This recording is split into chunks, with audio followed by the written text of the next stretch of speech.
The Tampa Bay Buccaneers are currently on a bye week, but that doesn't stop the rest of the footballing world from rolling on. And big news coming out of the NCAA this week as two notable players have been suspended following a nationwide crackdown on improper benefits.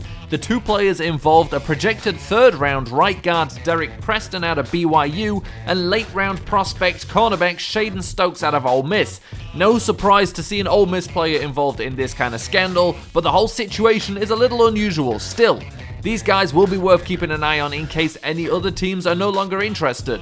On the topic of prospects in the draft, we've been looking at linemen recently, and I've got to say there's a lot of good-looking linemen out there right now, and that is exactly what we need from this draft, and I think we've got plenty of choices. So we took it easy in the bye week, allowed the players to go back for some more rest and relaxation, and now Ndamukong Suh wants to talk to us about stopping this losing streak that we're on. But before we can talk about that, we should be talking about some news that came out in this bye week.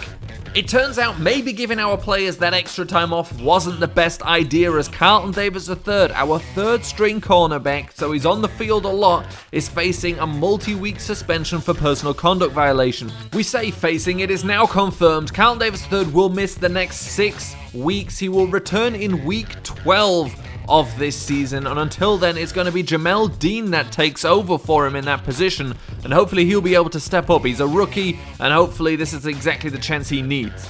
So plenty of storylines heading into this game. We're trying to break a losing streak. I'm sure it's hit the news that Ndamukong Suh organised a team meeting exactly for this, and Jamel Dean, the rookie, forced into a starting role with the untimely suspension of Carlton Davis. The team's in a slump, and now we've lost, well, not actually a starter, and there's a great sack there, by the way, from Noah Spence to end that Titans drive dead in its tracks. But it's not a starter, it's a nickel package starter, as now the offense tries to get something going here. 2nd and 4, and over the middle to Jones. Jones, a great player.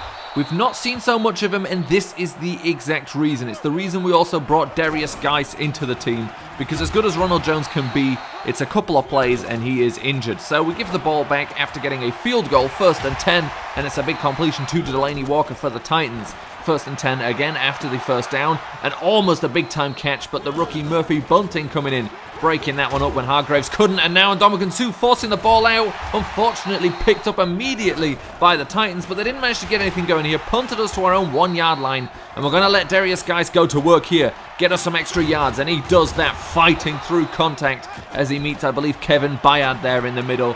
3rd and 5, going to Howard, and getting stopped just short of the first down. So a lot of changes in possession here, as we're now inside the 2-minute warning of the first half, and only 3 points have been scored. So Marcus Mariota throwing it deep over the middle, the completion, but a forced fumble, and it's White, the rookie White, breaking out of one tackle, then getting stopped at the 40-yard line. This day could turn out to be all about the rookies. Murphy Bunting's already made a good play, as Mike Evans goes over the middle there for a big gain. 2nd and 2 now, looking for a touchdown. Evans going over the defensive back. Incredible touchdown catch against Jackson, just going up for the ball. Absolutely no chance there. This is exactly what we need to see more of. Mike Evans just using that incredible size against cornerbacks, and Jameis Winston making the most of it. So 10-0, but Jameis Winston throws an interception there, looking for Evans again, and Evans makes the tackle with a face mask, putting the Titans in great field position. 3rd and 5. They get a completion there to Walker, who gets away from 3 different players, White tackling him,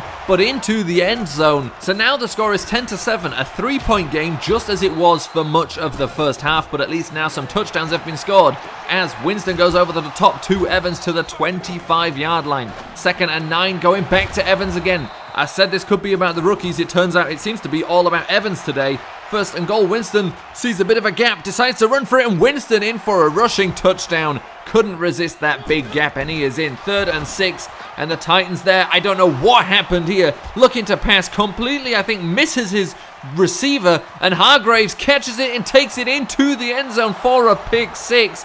Absolutely no idea what happened. We can try and take a look at the replay. I think it just went through the hands of the receiver. It's really difficult to see exactly what happened, but point is, Hargraves made the absolute most of the opportunity takes it back for a score, and now that will help us out a lot as we start to really pull away from the Titans, who are going to try and get back into this game. We know that for sure, as Delaney Walker there goes over the middle, all the way down to the 36-yard line. 3 tight ends in on this play, and it's a passing play, and Mariota finds his receiver there at the sideline. 2nd and 13, and running. Dion Lewis just getting away from him, but taking a big hit there, paying for those yards. 3rd and 1, Mariota in some trouble, is sacked, and now they'll go for it. 4th and 5, finding his, no, he's not going to find his receiver. It's Jamel Dean, the rookie, with the interception. We said this could be the chance he needed, and he has made the most of it with an incredible goal line interception there. 2nd and 8 now for Darius Guice as he just tries to run the clock out, fighting out of some contact there. Darius Guice, an incredibly strong runner, and we did it. As Ndamukong Suh says, the losing streak is over. We did exactly what we wanted to. Suh's legacy grows because of it, and then we get some XP for the entire defense, although the offense had a lot to do with this win as well. So here we are in week 9 now. Of course, we just had a bunch of suspensions happening in the NCAA, and another one happens here after a Tulsa player was filmed drunkenly harassing pigeons on campus. This isn't the first time he's had problems with alcohol, and this will land him a suspension for substance abuse. So Jaleel Clark may be a player we need to keep an eye on in case other teams are warned off because of his behavior. And now we've got a chance for a breakout player. Vernon Hargreaves, after his pick 6 performance, and some other good plays as well, give him credit, has got a chance to break out in this game. Now, it's going to be pretty tough. We've got to hold the Seahawks to less than 200 passing yards, or get Vernon Hargreaves 1 interception, forced fumble, tackle for loss, and sack. Now, if it was just one of those each, potentially we could really do that, but all of those, which I do believe that is telling me it has to be, I have absolutely no idea, but we can try our best. But 200 yards passing, it's not a lot for a pretty prolific quarterback in Russell Wilson. A quarterback our defensive coordinator is more than aware of, as he wants to ask us what we'll do here now. We're trying to hold him to under 200 yards passing because we'd like to help Vernon Hargreaves upgrade. So of course we would want to neutralize him anyway, so why not just go for that goal?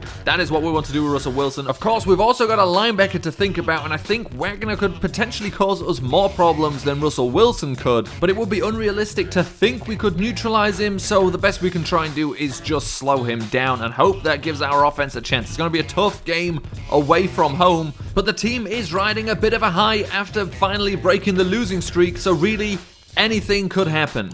This game will be a big telling factor in whether that last win was just a fluke against a hot and cold Titans team, or whether really this team has turned the corner and has got a little bit of a tenacity about it, as we see a tackle there on the kick return by Jamel Dean, a player who hopefully we'll see a lot more of, and we see him again here making the tackle. Not that it was anything great as they got the first down, and now Russell Wilson dropping back even further, then letting it go and finding his receiver there at the sideline.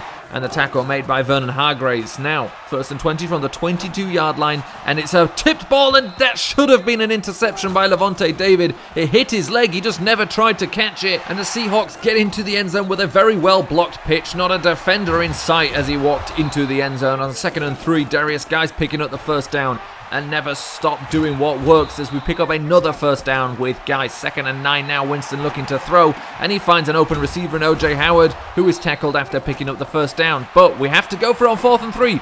We're being a little bit bold early in the game, and it's a decision that pays off as Miller makes the catch for the first down, but only just. And now O.J. Howard again with another first down. O.J. Howard picking up plenty of first downs early in this game, as this is tipped pass that Chris Godwin just catches, and another first down. Now on 1st and goal, Winston doesn't have any luck there and is sacked before he can let go of the ball. 3rd and goal, an inaccurate pass there that could have been intercepted, but now just a 20-yard chip shot and it's in. So now the score is 7-3. We're in the second quarter here as Lavonte David does not bite on the play action and sacks Russell Wilson. 3rd and 13, it sets up. David was right there, but not able to do anything about that pass being completed as Wilson's under some pressure again, but gets the ball out. Hargreaves completely missed the tackle. Dean not able to do anything there, and the Seahawks score a 49-yard touchdown. So now the score is 14-3 with 2 minutes left in this first half as Winston finds his, of course, favorite receiver, Mike Evans, for the first down. On 3rd and 5 here, Winston going over the top to Justin Watson, involving a lot of receivers right now, and happy to do so. 1st and 10, quick pass to Ronald Jones, who's able to make one man miss and picks up the first down. And on 1st and goal, can they get a touchdown here before the half ends? And they can, with Jameis Winston's feet. He takes it in for a rushing touchdown right before the half ends, and now starting strong in this half, but Mike Evans loses the ball. It's forced out. Now, of course, the target for trying to slow down Bobby Wagner was to only have one turnover. Now, it's not Wagner that's had anything to do with this, but there it is, a turnover. Mike Evans losing the ball, something you really don't expect to see, but the Seahawks have it back, and what will they do with this as Russell Wilson unleashes a monster pass that flew 65 yards in the air and is a touchdown. So now they lead 21-10. Evans with a catch on the sideline there, setting up this 3rd and 3, where Winston decides to run for it. Didn't see anybody open, and he gets out of bounds, untouched. A good run from him. 2nd and 10, a rollout here, and a quick pass to Jordan Leggett, the 3rd string tight end, really just dishing it out to every receiver on the field right now as he goes back to Justin Watson, a second-year receiver starting to carve out a little role for himself in this offense as he fights down to the 4-yard line here, and Darius Guice finishes off the drive with a touchdown. We go for 2 here though, and Winston finds Chris Godwin wide open for the 2-point conversion. So now with 2 minutes left in the 3rd quarter, this is a 3-point game as Wilson finds his receiver down the sideline for the 1st down. 2nd and 3 play action, and although it was slightly misread at first, Noah Spence manages to take down Russell Wilson for the 2nd. On 3rd and 3, Eric Berry just getting there to stop them. They have to punt the ball away. So now 1st and 10, and we lose the ball again. It was Justin Watson, a player who had had a couple of chances in this game, and that will be disappointing for him. 3rd and 2, we managed to stop them though. They do get a field goal. 24-18 the score, so just a field goal won't tie it up anymore as O.J. Howard makes an incredible catch. 1st and 10 now, and a quick one to Evans, who loses the ball for a 2nd time. Now this time it was Bobby Wagner involved in that one. Now 2nd and 8, we managed to stop him there, Russell Wilson. 3rd and 14, that was going to be important here as he does get it out, and Carson makes one man miss and finally is brought down by Jamel Dean. Happy to see him involved again on a crucial play as Winston finds Mike Evans, and this time he manages to hold onto the ball, giving the ball to Darius Guice on 2nd and inches, but he's not able to get anything there. On a 3rd and 1, we give it straight back to him, and this time he fights for that 1st down. Not really fighting for the 1st down, great blocking, but fights afterwards. And what a great play from Jameis Winston. He was going to run, he saw the open receiver. It gives us a 1-point advantage as on 1st and 10 they were nearing field goal range, but we managed to push him out. 3rd and 24 we have now as he gets out of that attempted sack, but Noah Spence brings him down, and that ends the game right there. And no surprise that we've got a bunch of players getting some upgrades here, including Darius Guice, who had a great game and now is going to be more of an elusive back than a power back. We brought him in as a power back, but he's now starting to fit this system as an elusive back with a lot of power, and he may just turn out to be an incredibly good running back down the line. As unfortunately we were not able to get Vernon Hargreaves that breakout performance. I think it ended up being around 285 yards passing for Russell Wilson. We just couldn't stop him. As we take a look at some of the results here, what we tried to do we did not manage to do, but at the end of the day it all pales in comparison to the fact that we managed to win this game incredibly away from home by a single point.